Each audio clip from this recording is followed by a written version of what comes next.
Assalamualaikum warahmatullahi wabarakatuh. Perkenalkan, nama saya Erika Juli Pratiwi dari Prodi Kewirausahaan Universitas Muhammadiyah Gresik.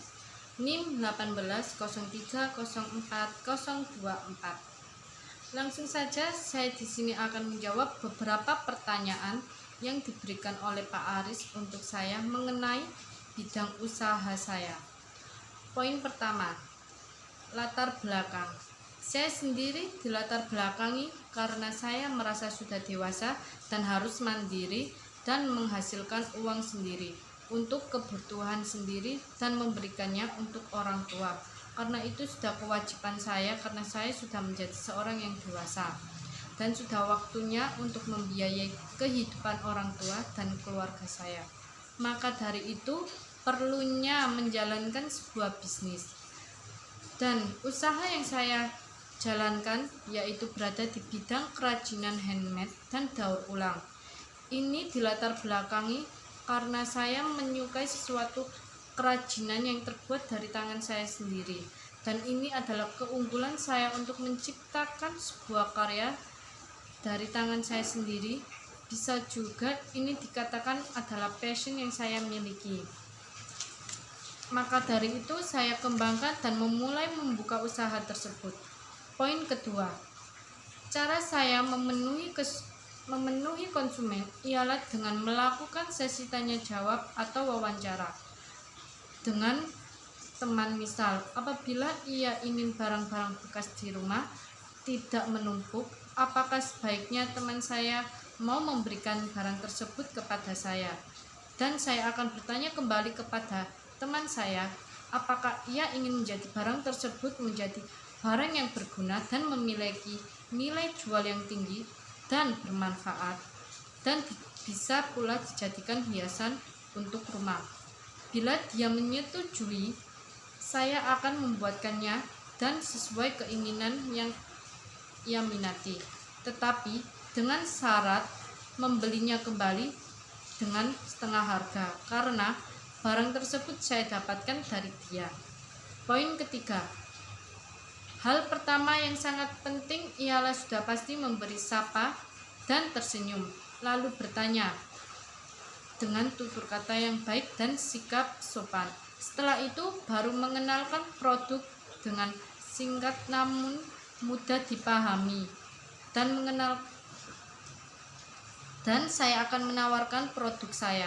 Setelah itu hal terakhir yang perlu diperhatikan ialah mengatakan terima kasih dan terima kasih telah datang, semoga hari Anda menyenangkan, dan jangan lupa datang kembali dengan suara lembut, sikap yang sopan, dan yang terpenting juga adalah penampilan harus rapi agar konsumen tertarik datang kembali ke toko saya. Poin keempat, saya sendiri bila melakukan distribusi secara langsung itu perlu karena bisa bertatap muka dan saling bertanya dan memberi saran agar saya tahu apa yang dibutuhkan dan apa yang menjadi kekurangan saya. Tidak hanya itu, agar saya juga dapat teguran dan lebih bisa berinovasi untuk mengembangkan usaha saya menjadi lebih sekreatif mungkin agar saya dapat mampu bersaing dengan usaha lainnya. Dengan adanya tindak langsung juga saya bisa memberi harga pas sesuai benda yang dipesan karena saya akan tahu mudah sulit penggarapannya. Sedangkan secara tidak langsung juga perlu untuk memperluas jaringan dalam memperkenalkan produk saya dengan menggunakan internet, yaitu media sosial melalui seperti IG, WA, FB, dan YouTube. Saya bisa mengeksplor secara luas mengenai usaha kerajinan daur ulang dan handmade saya. Poin kelima, saya sendiri membangun jaringan sistem distribusi bisa melalui teman, maksudnya menjadikan teman saya menjadi reseller dan bisa pula menjadikannya menjadi brand ambassador agar dapat dipromosikan melalui media sosialnya. Dengan begitu akan banyak masyarakat yang lebih mengenal produk saya. Jaringan distribusi lainnya saya gunakan ialah bisa melalui kerjasama dan melakukan negosiasi dengan usaha milik teman saya. Contohnya Mbak Mila. Saya bisa melakukan collaboration dengannya untuk dapat saling membantu dan saling menguntungkan. Poin keenam yaitu alasan saya memilih distribusi langsung karena lebih enak dan bisa saling bertatap muka dan membicarakan segala hal mengenai bidang usaha masing-masing yang kita jalankan. Sedangkan untuk tidak langsung itu juga perlu dan penting agar orang-orang yang tidak suka bertatap muka dapat bertanya-tanya dan melihat gambar produk saya. Itu juga sangat membantu dengan adanya media sosial karena juga bisa pesan melalui aplikasi dan melakukan transfer untuk jarak jauh dan hanya standby di rumah dan barang akan dikirim sampai ke rumah. Untuk pengembangan saluran distribusinya sendiri sudah saya jelaskan melalui reseller, brand ambassador, dan kerjasama collaboration. Lalu pengembangannya sendiri ialah melalui ide-ide kreatif untuk menciptakan produk yang unggul dan lebih elegan. Selanjutnya melakukan kontrak dengan beberapa perusahaan marketing dan aplikasi-aplikasi seperti Tokopedia, karena itu adalah cara pengembangan yang efektif agar usaha yang saya jalankan produknya dapat tersebar secara merata dan diketahui seluruh masyarakat Indonesia.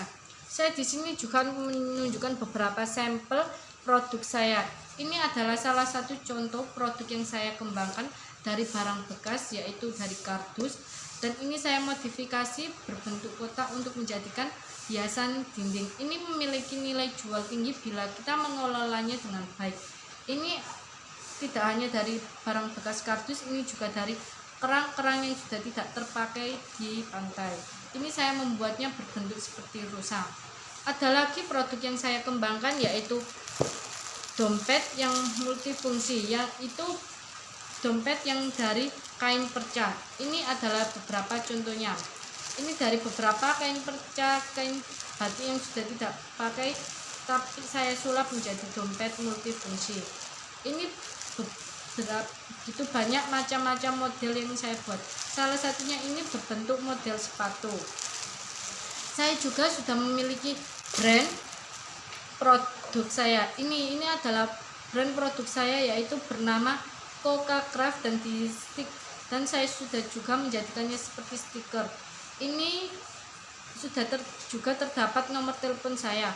Untuk masalah kemasan produk saya yang tadi, dompet masih berupa plastik karena saya masih menginovasi dan memikirkan ide lagi untuk kemasan saya agar lebih menarik lagi. Sekian dari presentasi saya ini, semoga bermanfaat dan menjadikan inspirasi bagi kalian yang melihatnya. Apabila ada kesalahan kata, mohon dimaafkan. Wassalamualaikum warahmatullahi wabarakatuh.